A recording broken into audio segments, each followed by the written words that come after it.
Hey guys, Jay Bonesh here. Hope everyone is having a good day. So எனக்கு இன்னைக்கு kind of bad டே தான். So நான் இன்னைக்கு work from home தான். காலையில் ஆஃபீஸ் ஒர்க்லாம் முடிச்சுட்டு இன்றைக்கி என்னோடய ஃபீச்சர் ரிலீஸ் ஆச்சு. ஸோ அதெல்லாம் முடிச்சுட்டு சரி ஈவினிங் ஆஃபீஸ் போய் வீடியோ எடுத்துடலாம் அப்படின்னு பிளான் பண்ணேன். ஸோ ஈவினிங் ஆஃபீஸ் போய் வந்ததுக்கப்புறம் தான் தெரிஞ்சு மைக்கு வந்து புதுசாக வாங்கின மைக்கு வீட்டில் விட்டுட்டேன். சரி என்னடா அது மறுபடியும் ஆக்சுவலாக ஆஃபீஸ்க்கு வீட்டுக்கு 7 கிலோமீட்டர் மறுபடியும் போகிற வழியில் பார்த்தா டயர் பஞ்சர் ஆகிடுச்சு. ஸோ பஞ்சர் ஆனதுக்கப்புறம் ஒரு பெட்ரோல் பங்க்கில் போய் அங்கே டயர் பஞ்சர் பண்ண நிறைய வேலையை ஏற்றி சொல்லி பார்கெயின் பண்ணி அப்புறம் அதெல்லாம் முடிச்சுட்டு ஒரு பயங்கரமாக ஒரு மாதிரியாக ஸ்ட்ரெஸ்ஸாக இருந்துச்சு. கரெக்டாக இப்போ போயிட்டுருக்கிறேன். இந்த மழை பெஞ்சிட்டு இருக்கும்போது அங்கே ஒரு ஓரமாக 2 குழந்தைங்க வந்து ஜாலியாக டான்ஸ் விளாட்டுருந்தாங்க. ஸோ அவங்கள பார்த்துன்னு என்னமோ தெரியல என்னோடய டென்ஷன் ஸ்ட்ரெஸ்லாம் டக்குன்னு காணாமல் போயிடுச்சு. ஸோ நான் எதுக்கு இந்த கதை சொல்கிறேன் அப்படின்னா கோயின்சிடென்ட்லி இன்றைக்கி சிங்க் ஆகிடுச்சு. ஸோ இன்டர்வியூ ப்ரிப்பரேஷன் ஒரு லைஃப்பில் அடுத்து என்ன போகிறோம் அதெல்லாம் வந்து அந்த அடுத்த லெவல் போகணுன்றதெல்லாம் இருக்கட்டும். But at the same time அது மென்டல் ஸ்ட்ரெஸ்ஸை எடுத்துக்காதீங்க. ஸோ இந்த இன்டர்வியூ ப்ரிப்பரேஷனை வந்து ஒரு மாதிரி ஜாலியாக தான் சொல்ல போகிறேன். ஸோ எல்லாமே வந்து ஒரு மாதிரி கேஷுவலாக ஜாலியாக இந்த அனிமேலில் வர மெயின் கேரக்டர் மாதிரி நம்ம எடுத்துடணும். சரி ஓகே வளரன்னு பேசாமல் டாபிக்குள்ளே போயிடலாம். ஸோ நம்ம இந்த வீடியோவில் ஒரு கம்ப்ளீட் இன்டர்வியூ ப்ரிப்பரேஷன் கைட் பார்க்க போகிறோம். ஸோ மோஸ்ட்லி வந்து இது சாஃப்ட்வேர் இன்ஜினியரிங் தான். ஸோ சாஃப்ட்வேர் இன்ஜினியரிங்க்கு என்னென்னலாம் படிக்கணும் அது ஃபஸ்ட்டு பார்த்துடலாம். செகண்டு எப்படி படிக்கிறது. ஸோ இந்த எப்படி படிக்குதுன்றது ரொம்ப இம்பார்ட்டண்ட். ஏன்னா இது வந்து not only for software engineering or software engineering interviews but also எல்லா இன்டர்வியூஸ்க்கும் உங்களுக்கு வந்து யூஸ்ஃபுல்லாக இருக்கும். எந்த இன்டர்வியூஸ் எந்த எக்ஸாம்ஸ் இருந்தாலும் சரி எப்படி படிக்கணும் நான் சொல்ல போகிற டெக்னிக் வந்து ரொம்ப யூஸ்ஃபுல்லாக இருக்கும். ஸோ நான் அந்த டெக்னிக்கை எப்படி கண்டுபிடிச்சேன் அப்படின்னா நான் கொஞ்சம் சோம்பேறி. டக்குன்னு வேலையை எடுத்து செய்யாமல் அந்த வேலையை எப்படி வந்து எஃபிஷியண்ட்டாக ஆப்டிமைஸாக எஃபர்ட்லெஸ்ஸாக பண்ணலாம் அப்படி பற்றி யோசிச்சிட்டே இருப்பேன். ஈவன் கோட் அடிக்கிறதும் சரி நான் ஒரு 2-3 நாள் வந்து கோட் அடிக்க மாட்டேன், யோசிச்சிட்டே இருப்பேன். அல்காரிதம் எப்படி வந்து எஃபிஷியண்ட்டாக பண்ணலாம் யோசிச்சிட்டே இருப்பேன். டக்குன்னு ஒரு மொமெண்ட்டில் ஒரு ஸ்ட்ரைக் அடிக்கும். மோஸ்ட்லி டிடி ப்ளே பண்ணும்போதோ இல்லை கார் ஓட்டும் போது ஏதோ ஒரு டைமில் வந்து இந்த ஐடியா வந்து இருக்கிறதுலே பெட்ரு அப்படின்ற மாதிரி இருக்கிறதுலே பெஸ்ட்டுன்னு தோணும். கரெக்டாக ஐடியா தோணுதுக்கப்புறம் கடன் அன்றைக்கி நைட்டோ இல்லை அடுத்த நாள் காலையிலையோ வந்து கடன் கூட அடிச்சிடுவேன். ஸோ இப்படி நான் எதுக்கு இதுதான் சொல்கிறேன் அப்படின்னா நான் இந்த மாதிரி நிறைய லேர்னிங் டெக்னிக்ஸ் நான் வந்து ட்ரை பண்ணியிருக்கேன். ஸ்கேலாவில் சொல்லி கொடுத்ததும் சரி பட் இன்ஃபேக்ட் ஸ்கேலாவில் சொல்லி கொடுத்ததவே இந்த லேர்னிங் டெக்னிக் வந்து ரொம்ப எனக்கு எஃபிஷியண்ட்டாக பவர்ஃபுல்லாக இருக்குது. ஹோப்ஃபுல்லி இது உங்களுக்கும் பவர்ஃபுல்லாக தான் இருக்கும்னு நான் நினைக்கிறேன். ஈவன் என் ஃப்ரெண்ட்ஸ் சர்க்கிளையும் 2-3 பேர் நான் சொல்லி கொடுத்து அவங்களும் வந்து வேறு லெவல்றா அப்படின்னாங்க. சரி ஓகே இப்போ என்னென்ன நல்லா படிக்கணும் அப்படின்னு பார்த்துடலாம். ஸோ நீங்கள் எந்த சாஃப்ட்வேர் இன்ஜினியரிங் எடுத்தாலும் சரி 3 விஷயம் தான் ஓவராலாக. ஒன்று டிஎஸ்எல்கோ, ஒன்று எல்எல்டி, ஒன்று ஹெச்எல்டி. ஸோ டிஎஸ்எல்கோ அப்படின்னா நம்ம வந்து டேட்டா எவ்வளோ வந்து எஃபிஷியண்ட்டாக ஸ்டோர் பண்ண போகிறோம், அதை எவ்வளோ எஃபிஷியண்ட்டாக ப்ராசஸ் பண்ணி அவுட்புட்டை ஃபாஸ்ட்டாக எடுத்து காட்ட போகிறோம் ப்ரோக்ராம் லெவலில், டிபி லெவலில் இல்லை ப்ரோக்ராம் லெவலில். எல்எல்டின்றது low level design. So basically டிஎஸ்எல்கோ வந்து ஒரு குட்டி ப்ராப்ளம் ஸ்டேட்மெண்ட்டை சால்வ் பண்ணுறதுக்கு டிஎஸ்எல்கோ. இது எல்எல்டி லோ லெவல் டிசைன் பார்த்திங்க அப்படின்னா ஒரு சிம்பிள் ப்ராஜெக்ட், ஒரு புக் மார்க் மேனேஜர் ஆர் இல்லைனா like any ticket managing system R book my show system இந்த மாதிரி சின்ன ப்ராஜெக்ட் கொடுத்துருவாங்க. அது எதர் கன்சோல் ப்ராஜெக்டாக இருக்கலாம் இல்லை வந்து ஒரு வெப் அப்ளிகேஷன் ப்ராஜெக்டாக இருக்கலாம். ஸோ இதில் வந்து என்ன அப்படின்னா நீங்கள் மல்டிபிள் கிளாஸஸ் கிரியேட் பண்ணி ஒரு கிளாஸ் எப்படி டிசைன் பண்ணுறீங்க, ஒரு ஆப்ஜெக்ட் எப்படி வந்து கம்யூனிகேட் பண்ணி கலெக்டிவாக வந்து எவ்வளோ எஃபிஷியண்ட்டாக அந்த டிசைன் வந்து அந்த ப்ராப்ளம் சால்வ் பண்ணுது. இது low level design. High level design அப்படின்னா எந்த அளவுக்கு ஸ்கேலபிளாக அந்த ப்ராஜெக்டை செய்கிறீங்க. ஸ்கேலபிள் இந்த சென்ஸ் டக்குன்னு இப்போ வந்து ஒரு எக்ஸ்ட்ரா ஒரு 2 million யூசர்ஸ் வந்துட்டாங்க அப்படின்னா அப்போ ஒரு சர்வர் பத்தாது இல்லையா. அப்போ எத்தனை சர்வர்ஸ் வைப்பீங்க, அதுக்கு எப்படி லோட் பேலன்சஸ் வைப்பீங்க, எப்படி வந்து ஒரு மல்டிபிள் ரெக்வஸ்ட் வந்துச்சுன்னா அதை எப்படி ப்ராப்பராக ஹேண்டில் பண்ணுவீங்க, இந்த மாதிரிலாம் வந்து ஹை லெவல் டிசைனில். ஸோ பேசிக்கலி ஹை லெவலில் ஒரு என்டையர் ஈகோ சிஸ்டமே வந்து எப்படி ஒர்க் ஆகுதுன்றது ஹை லெவல் டிசைன். அந்த ஒரு பாட் அந்த ஒரு சர்வரில் அந்த அப்ளிகேஷன் வந்து எப்படி ரன் ஆகுதுன்றது எல்எல்டி. அந்த ஒரு கிளாஸில் அந்த கோடு அதில் எவ்வளோ அழகாக டிஎஸ்எல்கோ யூஸ் பண்ணியிருக்குன்றது டிஎஸ்எல்கோ. ஸோ பேசிக்கலி இப்படி தான் வந்து செக்ரிகேட் பண்ணிடலாம். ஸோ மோஸ்ட்லி நீங்கள் ஒரு 2 years experience or maximum 3 years experience கூட டிஎஸ்எல்கோ அண்ட் எல்எல்டி பேசிக்ஸ் இது தெரிஞ்சாலே ஒரு 15 LP to 20 LP ஈஸியாக ஜம்ப் அடிச்சிடலாம். நீங்கள் வந்து ஒரு 3 years மேலே எக்ஸ்பீரியன்ஸாக இருக்கீங்க சாஃப்ட்வேர் இன்ஜினியரிங் சொல்கிறேன், அதாவது கெரியர் கேப் இருந்தால் பரவாயில்ல. சாஃப்ட்வேர் இன்ஜினியரிங்கில் 3 years மேலே எக்ஸ்பீரியன்ஸ் இருக்கீங்கன்ற பட்சத்தில் லோ லெவல் டிசைன் டெடிக்கேட்டட் ஒரு ரவுண்ட் இருக்கும். ஹெச்எல்டி ஒரு மாதிரி மேலோட்டமாக இருக்கும். 5 yearsக்கு மேலே எக்ஸ்பீரியன்ஸ் இருந்துச்சு அப்படின்னா ஹெச்எல்டி தான். டிஎஸ்எல்ல ஒரு பேருக்கு ரொம்ப காமன் கொஷின் தான் கேட்பாங்க. லைக் அவங்க வந்து ஒரு மாதிரியா ரொம்ப நெட்டில் ஈஸியாக கிடைக்காத ஒரு அவங்களுக்கு இதுக்காகவே பிரத்யேகமாக தயாரித்த கொஷின்லாம் இருக்காது. ரொம்ப காமன் கொஷின் தான் டிஎஸ்எலுக்கு இருக்கும். அவங்களோட மெயின் ஃபோக்கஸ் வந்து நீங்கள் எந்த அளவுக்கு வந்து லைக் எந்த அளவுக்கு வந்து நீங்கள் போல்டாக எஃபிஷியண்ட்டாக பேசுகிறீங்க, ஒரு பேசிக்கலாக ஒரு சீனியருக்கான தகுதி இருக்கா, அந்த ஹெச்எல்டியில் அதெல்லாம் இருக்கா அப்படின்னு பார்ப்பாங்க. ஸோ கம்யூனிகேஷன் ஆக்சுவலி எல்லாத்துலேயும் இம்பார்ட்டன்ட் தான். பட் நீங்கள் ஒரு காலேஜ் ஃப்ரெஷராக இருக்கும்போது கம்யூனிகேஷன் அவ்வளோவா பொருட்படுத்த மாட்டேன். Because they know that you will eventually improve. But நீங்கள் ஆல்ரெடி 2 years 3 years எக்ஸ்பீரியன்ஸ் இருக்கீங்க அப்படின்னா சத்தியமாக சொல்கிறேன், கோடிங் ஸ்கில்லுக்கு ஈக்குவலாக கம்யூனிகேஷன் இம்பார்ட்டண்ட்டாக இருக்கும். அதை பற்றி நம்ம தனி வீடியோட பார்க்கலாம். ஸோ இதெல்லாம் இந்த விஷயம்லாம் நம்ம படிக்கணுன்றது தான், என்னென்ன படிக்கணுன்றது சொல்லணும்னு நினச்சேன். ஸோ இப்போ வந்து அது எப்படி படிக்கிறது. ஸோ பேசிக்கலி எப்படி படிக்கிறதுக்கு முன்னாடி நம்மளோட மெமரி வந்து இன்ஃபர்மேஷன் ஞாபகம் வச்சுக்கிறது வந்து பவர்ஃபுல்லாக இருக்கா, இல்லை பிக்சரைசேஷன் ஞாபகம் வச்சுக்கிறது பவர்ஃபுல்லாக இருக்கான்னு பார்த்துடலாம். இப்போ நான் வந்து ஒரு ரேண்டமாக ஒரு 10 words சொல்கிறேன்னு வைங்களேன். அந்த 10 words நீங்கள் கண்ணு மூடி வந்து அந்த ஆர்டரில் ரிமூவ் பண்ண ட்ரை பண்ணுங்கள். கேட், டேபிள், லாரி, பால், பில்டிங். ஸோ நான் 10 words ஒரு 5 words சொல்லியிருக்கேன். இப்போ நான் ரேண்டமாக இந்த ஒரு 5-6 words நான் ரேண்டமாக சொல்லும் போது உங்களுக்கு அதை வந்து ஒன்றா ஞாபகம் வச்சுக்கிட்டேன் அப்படின்னா அது ஒரு மாதிரி மெக்கானிக்கலாக கஷ்டமாக இருக்கும். இதே இந்த ரேண்டமாக இந்த 5 wordsஸை நீங்கள் பிக்சரைஸ் பண்ணி ஞாபகம் வச்சுக்கோங்க. இப்போ கேட் இருக்குது, அந்த கேட் வந்து டேபிள் மேலே இருக்குது, அந்த டேபிள் மேலே இருக்க கேட் வந்து லாரி இடிச்சிருச்சு, அது காரணம் ஒரு குறுக்கால் ஒரு பால் வந்துடுச்சு, இது எல்லாமே பில்டிங்லேருந்து ஒருத்தன் பார்த்துட்டு இருக்கிறான். ஸோ இந்த மாதிரி ஒரு ஒரு ஒரு ஸ்டோரியாக ஒரு பிக்சராக நீங்கள் ஞாபகம் வச்சுட்டீங்க அப்படின்னா அவ்வளோ விஷயத்தில் மறக்க மாட்டீங்க, ஆர்டராகவும் ஞாபகம் வச்சுப்பீங்க. ஸோ பேசிக்கலி நான் என்ன சொல்ல வரேன்னா, the power of visual memory. கவலைப்படாதீங்க, நான் வந்து ஷெர்லாக் ஹோம்ஸ் மாதிரி மைண்ட் பேலஸ் அந்த மாதிரிலாம் நான் சொல்ல போகிறதில்ல. ஸோ பேசிக்கலி ஒரு ஸ்டோரியை ஞாபகம் வச்சுக்கிட்டீங்க அப்படின்னா அவ்வளோ விஷயத்தில் நீங்கள் மறக்க மாட்டீங்க. ஸோ இந்த விஷுவல் மெமரி வந்து கேட்கும் போது இதில் என்ன இருக்குன்ற மாதிரி தான் இருக்கும். பட் இந்த விஷுவல் மெமரி வச்சு ஆக்சுவலாக நீங்கள் 100-150 words கூட தொடர்ந்து ஞாபகம் வச்சுக்கலாம்.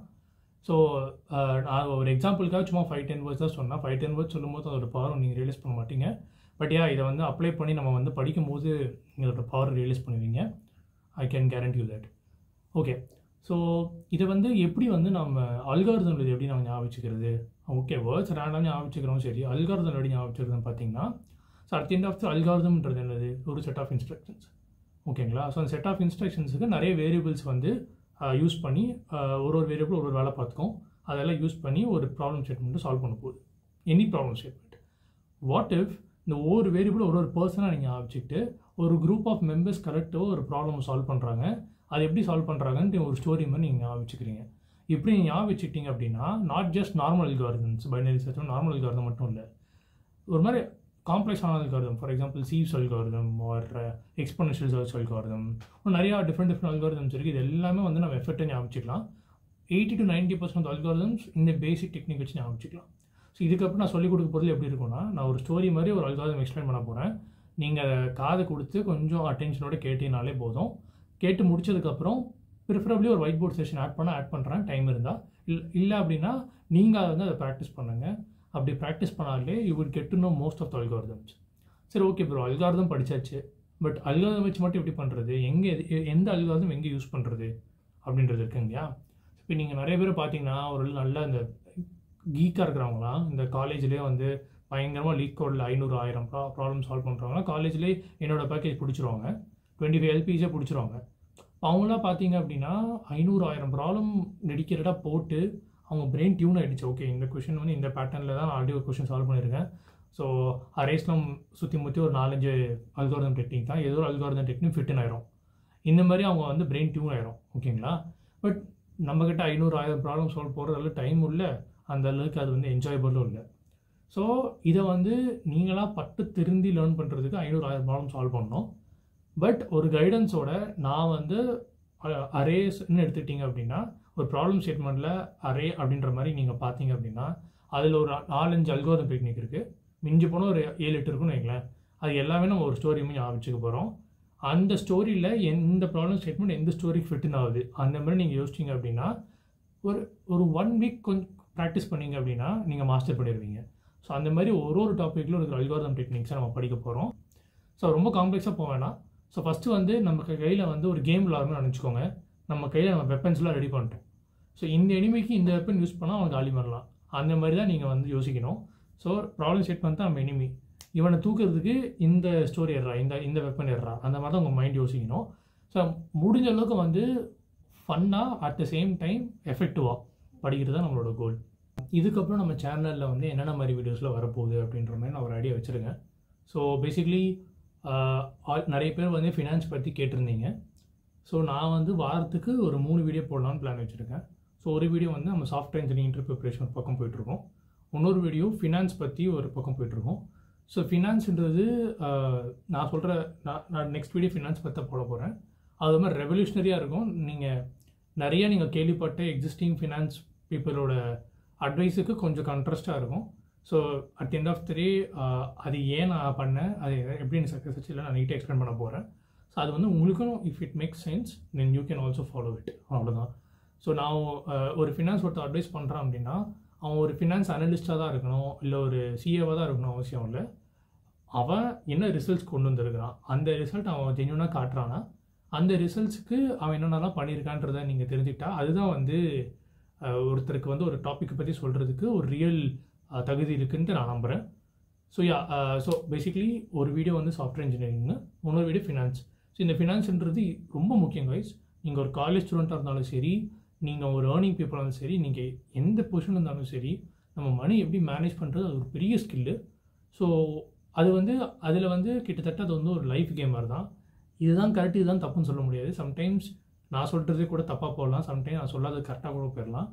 பட் கலெக்டிவாக வந்து ஒரு மாதிரியாக வந்து என்னோடய எக்ஸ்பீரியன்ஸ் ஷேர் பண்ணும்போது அதில் இதெல்லாம் எடுத்துக்கலாம், அதெல்லாம் எடுத்துக்கூடாதுன்னு உங்களுக்கு ஒரு நல்ல ஒரு பெர்ஸ்பெக்டிவ் கிடைக்கும். ஸோ ஃபினான்ஸ் பற்றி நம்ம நிறையா பார்க்க போகிறோம். அண்ட் தேர்டு வந்து ஜென்ரல் டாபிக்ஸ் ஏதாச்சும் பேசலாம் அப்படின்னு எனக்கு ஒரு ஐடியா இருக்குது. இப்போ ஃபார் ஜென்ரல் டாபிக் நிறைய கவர் பண்ணலாம். ஃபார் எக்ஸாம்பிள் இப்போ நிறைய பேர் வந்து இவன் ஜோன்னு சொல்லிட்டு பேர் வாங்கிட்டு இருக்கிறான் அப்படின்னு சொல்லிட்டு இருந்தாங்க. நிறைய பேர் வந்து நீங்கள் ஏன் அப்படி கரண்ட் கம்பெனி பேர் யூஸ் பண்ண மாட்டீங்க அப்படின்றாங்க. ஃபர்ஸ்ட் ஆஃப் ஆல் இப்போ நான் இருக்கிற current company PubMatic I'm actually more proud than Zoho because in my opinion current companies PubMatic is far better than Zoho because ஜோவில் இருக்க மோஸ்ட் ஆஃப் த போர்ச் இங்கே இருக்கும். இங்கே 3 times ஃபுட் இருக்குது. ஸோ நான் இன்றைக்கி ஆஃபீஸ் வீடியோ எடுத்துகிட்டு சாப்பிட்டுட்டு அப்படியே நைட் ஷோ படத்துக்கு நான் புக் பண்ணிட்டேன். ஸோ படத்துக்கு அப்படியே கீழே போய் நம்ம படம் பார்க்க போகிறோம். டெட்பூல் அண்ட் வொல்வரின் புக் பண்ணிட்டேன். இன்றைக்கி ஒரு மாதிரியே நிறைய பஞ்சர் அதுன்னு சொல்லும்போது லைட்டாக ஸ்ட்ரெஸ்ஸாக இருந்துச்சு. சரி ஓகே நம்ம இன்றைக்கி ஒரு வீடியோ எடுக்க போகிறோம், லெட்ஸ் கிஃப்ட் டு மை செல்ஃப்ன்ற மாதிரி ஒரு படம் புக் பண்ணிட்டேன். So work life balance actually even better year. And இதை பற்றி நம்ம ஒரு வீடியோ போடலாம். நம்ம வந்து இந்த ஆஃபீஸ் எப்படி வந்து இந்த ஆஃபீஸ் மால்லே இருக்குது அதை பற்றி ஒரு வீடியோ போடலாம். ஸோ இந்த மாதிரியும் டாபிக்ஸும் கவர் பண்ணலாம். And the reason why I'm not using PubMatic is it's not that famous. Maybe நான் இனிமேட்டு நான் இதை பற்றி பேச இதுவும் ஃபேமஸ் ஆக வாய்ப்பு இருக்குது. பட் இது ஒரு ஜென்ரல் டாபிக். இது மாதிரி கவர் பண்ணலாம். அப்படின்னா என்னென்ன கேஜெட்ஸ் யூஸ் பண்ணுறேன், அதில் எப்படி வந்து என்னோட ப்ரொடக்டிவிட்டி இம்ப்ரூவ்மெண்ட் அதை பற்றி ஒரு வீடியோ போடலாம். ஸோ பேசிக்லி ஜென்ரல் டாபிக்ஸ், ஒரு fun topics. And software engineering நிறையா நம்ம பார்க்க போகிறோம். அடுத்து வந்து ஒர்க் லைஃப் பேலன்ஸ் கம்பெனிஸ் எப்படி கண்டுபிடிக்கிறது, ஸ்டோரி வைஸ் எப்படி அல்காரிதம் வச்சுக்கிறது, ஒன்று பார்க்கலாம். அந்த மாதிரி அது ஒரு 10 பக்கம் போயிட்டுருக்கோம். ஃபினான்ஸ். ஸோ ஃபினான்ஸ் பார்த்திங்க அப்படின்னா it's a huge topic. So நம்ம எல்லாம் நினைக்கிறோம் ஃபினான்ஸ்னால் வந்து வெறும் ஸ்டாக் மார்க்கெட் தான்ட்டு. அப்படி இல்லை. ஆக்சுவலி ஃபினான்ஸுன்றது எக்கனாமிக்ஸ் பேஸ் பண்ணியிருக்கு, பாலிட்டிக்ஸ் பேஸ் பண்ணியிருக்கு. அது ஒரு மாதிரி வந்து ஒரு வாஸ்ட் டாபிக். அது முடிஞ்ச அளவுக்கு எவ்வளோ எஃபெக்டிவாக சொல்ல முடியுமோ நான் சொல்கிறேன். ப்ளஸ் அது ஒரு மாதிரி ஒரு ட்ரிக்கியான டாப்பிக்கும் கூட. நிறைய பேர் நிறைய ஒப்பீனியன்ஸ் இருக்கும்.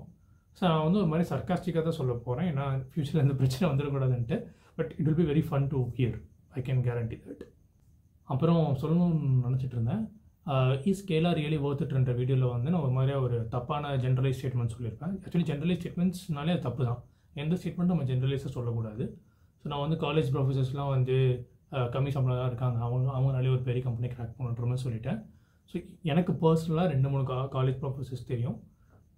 I'm still in contact with them. அவங்க வந்து despite the low salary purely out of their passion அவங்க தொண்டை வலிக்கு டெய்லி சொல்லிக் கொடுப்பாங்க. So I have a huge respect for few of the people who does this for passion. ஸோ அவங்களுக்கு என் மேலே ஹியூஜ் ரெஸ்பெக்ட் இருக்குது. நான் அப்படி சொன்னதுக்கான காரணம் அது ஒரு ஃப்ளோவில் வந்துச்சு. அந்த ஃப்ளோவில் வந்ததுக்கு வந்து ஒரு பேக் ஸ்டோரி இருக்குது.